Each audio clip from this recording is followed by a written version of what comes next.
Hello, music students, music parents, and maybe there's some music teachers listening in as well.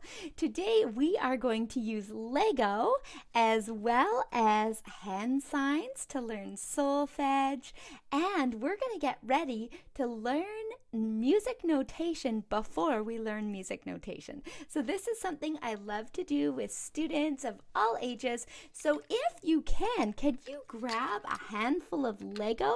I usually recommend 10 pieces, but whatever you can find, pause this video, go grab your Lego, and let's get started.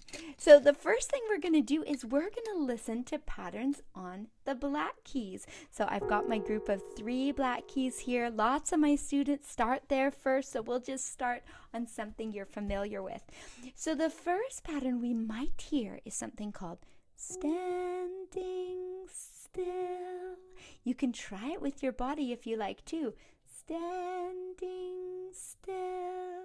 This is the sign language for do in music. So that's the first note of a scale. I use something called movable do, so it can be the first pitch in any scale. So with your Lego, if you hear the standing still, instead of stacking them upwards, we're going to get used to hearing that pattern and stacking them side to side. So I'll show you in my lower camera, we have standing still. And the reason I do that is later when you're learning music on the staff or when your grown-up or teacher are helping you, you'll be learning that if the note is the same note repeating, it will start here and it will go standing still, and it'll have 3 across if you hear that pattern. So now if you've got your Lego in front of you, you have standing still. Let's move to the next pattern. So the next thing in music, you might hear notes that go higher. So you might start low and you might hear the pitches get higher. We can do that with our bodies too by going stepping up. If you want to try the hand sounds, it's really fun too to go do, re, mi. And I love that it feels like you're moving up your body as you hear notes that are climbing. So the next thing you could do is you can get your Lego out and see if you can make a little staircase. So this is our stepping up staircase. It can look like this in the lower camera, or with any of your shape of blocks. You can get creative and we'll hear stepping up. So that's really fun to build your own staircase.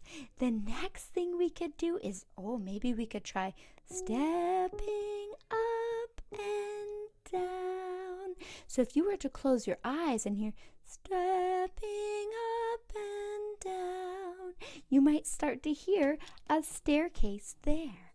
Right now I don't have matching colors for the different notes, and you might not at home either. So you can create this kind of little staircase if you like, or with whatever blocks you have that go stepping up and down. And you can see that the notes go up and then they go down, just like your staircase. Later when you're reading music, I'll give you a little hint, is that you'll see those shapes on music all the time that are going stepping up and down. Here's a picture in here. So later you might be seeing these staircases everywhere. So once you're feeling comfortable on those black keys, you could even have a sibling or a teacher or a parent play you a different pattern like stepping or do, re, do, re, do, do, re, do, re, do.